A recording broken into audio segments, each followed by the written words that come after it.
Salut tout le monde, nouvelle vidéo, on sort du 6 Nations et du coup c'est l'heure bien évidemment de faire le 15 type du tournoi. Vous le voyez sur le visuel, il y a plusieurs choix qui vont peut-être vous déplaire ou vous plaire, vous me dites ça dans les commentaires, vous me dites ce que vous en pensez et surtout vous faites le vôtre, vous me dites quel est votre compo, vous me l'expliquez, on en débat bien évidemment. Je vous présente le mien, Jean-Baptiste Gros, Dan Chian, Stuart. Déjà sur la première ligne, il y a des gros choix. Je pense notamment sur le poste de pilier droit, Stuart à la place de Fagerson. Fagerson qui a fait un 6 nations intéressant. Mais pour moi, après, Gros et Chian ont été beaucoup trop dominants dans leur poste qu'au final, bah, les autres concurrents, entre guillemets, n'en sont pas vraiment, vu que Gros a été très bon tout au long du tournoi. Le moins bon qu'il ait été, c'est quand il a été que bon. Et Sheehan, c'est le seul Irlandais que j'ai mis dans cette équipe, peut-être un deuxième à la fin, parce que Sheehan, c'est un peu le seul Irlandais qui a porté son équipe, qui a apporté des bonnes choses à tous les moments, même dans les temps faibles. Donc c'est pour ça que Sheehan est sur cette composition. Deuxième ligne, Flamand Guillard. Et là aussi, il y a des débats, parce que j'entends, il y en a certains qui préfèrent Maro Itoje en 4 et en 5, il y a le débat entre Chesum et Tadburn. Mais pour moi, Tadburn est pas vraiment dans la contention. Je pense que c'est plutôt un duel entre Guillard et Chesum. Chesum qui a été très bon quand il a pris la relève de George Martin. Mais sur ce plan-là, en fait, quand on compare les deux face à face, j'ai préféré choisir Guillard parce que pour moi, c'est ma révélation du tournoi. C'est le joueur qui m'a le plus impressionné. C'est pas Prendergast, hein, comme on a pu le voir. Mais Guillard, ouais, a tenu la baraque. Il a dû tenir la baraque après Meafou, qui en plus apportait quand même pas mal de choses au 15 de France. Et donc, dans ce registre-là, je trouve que Guillard mérite peut-être un peu plus sa place que Oli Chessom, par exemple. Mais je comprends le débat et je comprends qu'il y en a certains qui préfèrent Chessom. Pour le numéro 4, Flamand, il a que joué que 3 matchs. Mais quand il a été là, on a compris pourquoi il était si important au 15 de France en touche et même dans le combat. Mais c'est plus sur le secteur de la touche où il a été dominant, il a apporté de l'assurance, il a rassuré aussi parce qu'on avait eu un début de tournoi où en touche il y avait eu quelques erreurs. Mais ouais, je comprends aussi le truc avec Itoge. Mais sur ce point-là, je pense que je vais aller à Flamand. Peut-être un délit de sale gueule pour l'Angleterre, non, mais Itoge, je l'ai trouvé bon sur ce 6 Nations, mais je l'ai peut-être pas trouvé exceptionnel, aussi exceptionnel que certains me le vendent. Donc je reste sur Flamand. Pour la troisième ligne, je pense que Cross, il n'y a pas de débat. Honnêtement, je pense qu'il n'y a pas de débat. L'un des meilleurs plaqueurs du tournoi, je crois qu'il termine avec 70 plaquages. Euh, c'est un chien de guerre en fait. C'est vraiment un chien de guerre. Les bons plaquages, en fait, tout est bon chez Cross. C'est le travail de l'ombre. Dans les rucks, il est chiant. Comme Aldrit, un peu. Aldrit va aller ralentir les ballons, mais Aldrit aura le grattage en plus. Il gêne bien les rucks, Aldrit. Ça, c'est vraiment pas mal de sa part. Les plaquages aussi, c'est bon. Et en plus, il a cette capacité à porter le ballon qui a été précieuse au 15 de France sur certains matchs. Le seul anglais que je me permets en troisième ligne, c'est Tom Curry. Tom Curry qui, je trouve, a fait un 6 nations tentaculaire. Franchement, il a fait un 6 nations tentaculaire, que ce soit dans le port de la balle, dans les grattages. Je crois qu'il a 5 grattages sur ce 6 nations. Pareil dans les plaquages, je crois qu'il a une quarantaine, 45 plaquages peut-être. Il a fait un très très très bon 6 nations. Et puis globalement, honnêtement, c'est peut-être le top 3 des meilleurs Anglais de cette équipe. On va voir qui il y a après. Mais voilà, pour le poste numéro 8, Aldrit, je comprends le débat avec Ben Earl. Euh, Perso, j'ai préféré Aldrit parce que, pareil, un peu dans le même style que Flamand, il a été précieux dans le leadership, dans le capitana. Il a beaucoup apporté, donc je vais rester sur mon choix Aldrit. Pour la paire de demi. Alors, il y en a certains que j'ai vu mettre Maxime Lucu. Et autant, tu vois, par exemple, sur des Flamands qui ont joué que 3 matchs, je me dis qu'en vrai, bon, ça va. Mais Lucu, il joue pas les 2 premiers matchs. Il joue un petit peu le troisième. Alors il est bon, mais il se met pas non plus en évidence. Il a été gigantesque face à l'Irlande. Et je pense que sur ce point-là, on peut pas lui enlever. Il- je pense que Dupont est au-dessus et qu'en dessous, il y a Lucu en débat avec Jamison Gibson Park. Même si peut-être que Gibson Park est peut-être un peu au-dessus de Lucu par le fait qu'il a beaucoup plus joué que Lucu. Mais c'est vrai que Lucu, dans la performance qu'il a fait en Irlande, ça fait un petit peu mal au cœur de pas bien le placer en fait dans cette équipe. Mais je vais rester sur Antoine Dupont. Pour le 10, pour moi, il n'y a pas de débat. C'était soit Finn Smith, soit Ntamak. Mais Finn Smith, en fait, comment vous l'expliquer? Ça faisait 5-6 ans qu'on sentait que Farrell, que Ford, c'était plus les solutions, qu'ils vieillissaient un peu mal, qu'il fallait un 10 intéressant, que Marcus Smith était bien, mais il se fondait pas totalement dans le système de jeu. Bah là c'est bingo pour l'Angleterre. Trouver Finn Smith, 20 ans, le mec peut t'enquiller 20 plaquages par match et t'en manquer qu'un ou deux. Il a un rendement offensif où il fait toujours les bons choix, la bonne lecture à l'image de son essai de sa passe vers Daly qui amène à l'essai la victoire de l'Angleterre contre la France. Franchement, c'est le gros crack de ce tournoi avec Michael Guillard. Sauf que si on prend le critère qui a élu Prendergast, comme Finn Smith a déjà eu des sélections l'année dernière dans le 6 Nations, en fait, c'est Guillard qui est éligible. Et comme Finn Smith a déjà joué, c'est plus possible de les lire. Mais si on partait sur des critères de vraiment révélation du tournoi, ce serait Finn Smith à mes yeux, même si Guillard a été exceptionnel, je le répète, pardon. Aux ailes, Louis Bielbiarré, quoi. Enfin, je me pose la question, est-ce que j'ai vraiment besoin de parler de Louis Bielbiarré? J'ai eu un petit bug. Qui, à mon sens, on en a discuté hier soir dans le grand débrief du 6 Nations, si vous voulez le regarder. C'est l'autre vidéo que j'ai fait avant celle-là. Louis Bielbiarré est majestueux dans ce qu'il fait. Franchement, on en a discuté.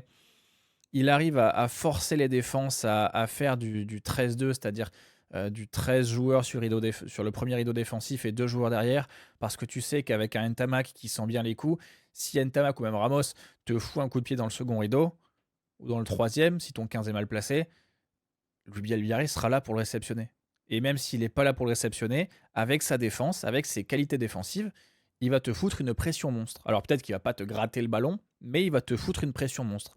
Et pareil, alors là c'est vraiment les qualités intrinsèques, la vitesse est exceptionnelle, la lecture est très bonne, même dans le jeu aérien je trouve qu'il s'est amélioré au cours du 6 Nations, on l'a vu notamment face à l'Écosse où il fait alors je sais pas si c'est un ballon défensif ou offensif, je crois que c'est défensif, où il prend le ballon avec une assurance, avec une très bonne détente, avec un timing de saut qui veut dire en gros qu'il travaille, hein, parce que Bielbiarré a énormément de qualité, le jeu aérien, du fait de son mètre 84, quand tu fais 1m84, tu es quasiment obligé de travailler autre chose plutôt que de te reposer sur ta grandeur que t'as pas. Alors, un 84, c'est déjà grand, mais vous comprenez ce que je veux dire. C'est pas Freddie Stewart ou Tommy Freeman qui a un 90, je crois. Mais Louis Bielbiarré qui a immensément travaillé. Et le pire, c'est que quand on regarde Louis Bielbiarré, moi, j'ai pas l'impression qu'il a 21 ans. Il a 21 ans. Il vient d'exploser, alors de co-exploser, on va dire, le record d'essais dans le tournoi avec 8 essais en 5 matchs. Franchement, Louis Bielbiarré, c'est le MVP à mon sens, et c'est le joueur qui va être élu le meilleur joueur. Je pense que ça, pour le débat, je pense que ce sera, pour le titre de meilleur joueur du tournoi, je pense que, en toute honnêteté, ce sera Bielbiarré, Moefana, Finn Smith, et je pense qu'ils vont mettre Sheehan. Parce qu'il y a toujours un peu un délit de sale gueule sur les troisièmes lads, parce qu'ils font, ils font un peu le travail sale, ça se voit pas trop, mais Cross, à mon sens, aurait pu être nommé.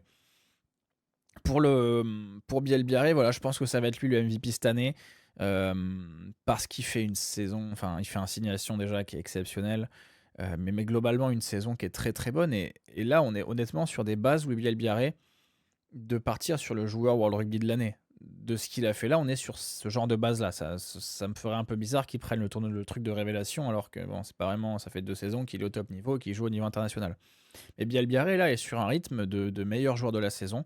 On va voir ce qui va se passer avec le bébé sur la fin de la saison. On va voir ce qui va se passer avec la tournée de novembre l'année prochaine. Mais Louis Bielbiarré, exceptionnel. En 12, Moefana. Pour ceux qui regardent mon contenu, vous savez que j'ai fait une vidéo sur Moefana où je disais qu'il était extrêmement sous-coté. Que Moefana, je crois que je l'avais fait après l'Angleterre, qu'attention, Moefana, énormément de progrès sur sa personnalité, sur le fait qu'il parle plus, sur le fait qu'il communique plus. Et on sait que, à mon sens, c'est encore plus gigantesque que de faire du travail physique ou de la technique. Travailler sur la personnalité, c'est quelque chose de vraiment remarquable, et c'est ce qu'a fait Moefana, tu vois. On en parlait encore une fois hier soir dans le grand débrief du 6 Nations. il y a 2-3 ans, Moefana, il plaquait, il était à la limite de s'excuser, tu vois? Aujourd'hui, il est beaucoup plus affirmé, il est beaucoup plus rassurant et alors le travail physique, on en a parlé, mais il est beaucoup plus massif, il impose beaucoup plus et il a une présence offensive qui s'est développée au fil du tournoi, qui est extrêmement intéressante pour le 15 de France et et en fait, ouais, c'est juste au centre, c'est le 12 qu'on attendait pour le 15 de France après la retraite enfin la retraite. Après, il est pas encore retraite, mais après l'espèce qu'est-ce qu'il a eu? Il a eu des blessures Danty, je crois, mais la relève de Danty, en gros, parce que retraite, c'est peut-être un peu trop prématuré. Mais voilà, Moefana me paraît une évidence en 12. J'ai vu qu'il y en avait qui avaient mis j'ai vu il y en avait qui avaient mis Tom Jordan en 12. Oui, mais à mon sens, c'est pas aussi bon que Moefana. En 13, alors là, vous allez me traiter d'hérétique, de foutre en 12, en 13, etc. Mais en fait, je me voyais pas mettre Menoncello en dehors de ce 15 type parce qu'il a fait un tournoi des destinations fantastique pour l'Italie. C'est vraiment le joueur qui est ressorti. Il n'y en a pas vraiment eu d'autres qui ont fait un très très bon tournoi côté italien. Capozzo a fait des bons matchs quand même. Brex a aussi des très très bons matchs. Mais voilà, je mets je mets Menoncello en 13. Je fais cette hérésie parce que Menoncello mérite vraiment. Et c'est la même chose pour Curry qui a été principalement utilisé en 7, en 6. Et du coup, comme j'ai Cross en 6, je décale Tom Curry en 7. Là, c'est un peu moins une hérésie, mais vous voyez ce que je veux dire. Pour l'autre ailier, Freeman qui, c'était un petit peu l'interrogation du côté anglais, mais pour moi Freeman, voilà, ça a été, une très, très bonne surprise parce que peut-être que je l'attendais pas à ce niveau-là. Il avait fait un tournoi, enfin un Autumn Nation Series qui avait été intéressant avec l'Angleterre, mais il n'avait pas été élite. Là, dans quasiment tout ce qu'il a fait dans ce tournoi, ça me rappelle un peu les débuts de Johnny May, sauf que Freeman est peut-être un peu plus remplumé que, May l'était à ses débuts. Donc Freeman, ouais, très très bon avec l'Angleterre. Moi, je- franchement, très grand, pas trop mauvais dans le jeu aérien, qui parfois est d'une faiblesse pour les ailiers, mais lui, avec sa grandeur naturelle, il fait un 90, 91, je crois.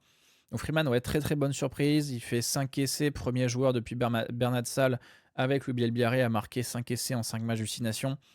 Donc voilà, franchement, tournoi très propre. Les autres en contention, c'était Duhan van der Merwe, Darcy Graham, mais ils ont eu des matchs un peu moins bien. Et puis, donc voilà, Freeman. En 15, Kinghorn, alors, honnêtement, Thomas Ramos mérite, et je comprendrais que certains le mettent, Thomas Ramos en 15. Je suis allé sur Kinghorn parce que, à mon sens, il fallait quand même mettre un Écossais, et s'il y avait bien un Écossais qui était méritant, c'était soit Jamie Ritchie, soit Blair Kinghorn. Et je préférais me passer de Jamie Ritchie en troisième ligne pour mettre mes Cross et Curry, et peut-être me passer de Thomas Ramos, qui a été très bon. Franchement, qui a été très bon, mais je trouve que si je le compare à Kinghorn, Kinghorn a peut-être un peu plus pesé dans la relance, là où Ramos a peut-être été un peu plus, j'ai pas envie de dire discret, mais un peu moins foufou, un peu plus assagi. Et franchement, c'est ce qui va au 15 de France, hein. Je dis pas que c'est une mauvaise chose d'être assagi, mais dans ce registre-là, du coup, je trouve que Kinghorn mérite d'être ici. Mais voilà, Ramos encore, si j'avais pas eu Kinghorn, j'aurais mis Ramos bien évidemment. D'ailleurs, j'ai réfléchi à ce que du coup Ramos c'est peut-être pas une meilleure solution. Bon, écoutez, j'ai pris Kinghorn, on va pas se triturer la tête dessus, mais c'est vrai que Ramos mérite aussi. Je termine cette vidéo avec un super sub, j'ai envie de penser. Je le mets parce que voilà, je trouve que c'est intéressant. Mon super sub, mon joueur depuis le banc qui a été vraiment très très bon, c'est Jack Conan. Alors un deuxième Irlandais qui, comme Sheehan, a apporté de très bonnes choses quand il est rentré. Pour ceux qui jouaient au fantasy, ils se sont régalés s'ils ont pris Conan depuis le banc. Conan qui marque des doublés depuis le banc, les bons plaquages, les bons grattages, la bonne activité offensive. Jack Conan a été franchement le fer de lance de la deuxième mi-temps des Irlandais. Et puis même quand il rentrait en première mi-temps, qu'il y avait des blessures, etc., pas perturbé. Et c'est pour ça que, bon, je ne l'ai pas mis sur le visuel, mais Jack Conan qui a été très, très, très précieux à l'Irlande quand il s'agissait de mettre un coup de boost. Bon, il n'a pas été suffisamment face à la France, mais c'est pas vraiment sa faute vu que c'est la globalité qui a été moyen pour l'Irlande. Mais voilà, pour ce 15 type du tournoi. Merci à tous d'avoir regardé cette vidéo. Encore une fois, pensez à vous abonner si vous aimez le contenu proposé. Pensez aussi à me donner votre 15 du tournoi, votre 15 type dans les commentaires. Et on se retrouve sur les autres réseaux sociaux. TikTok, Twitch, Twitter, YouTube, vous êtes sur YouTube, et Instagram, est-ce que j'en ai un en plus? Non, j'ai pas Snapchat. Donc voilà, pensez à vous abonner, et ciao pour la prochaine vidéo.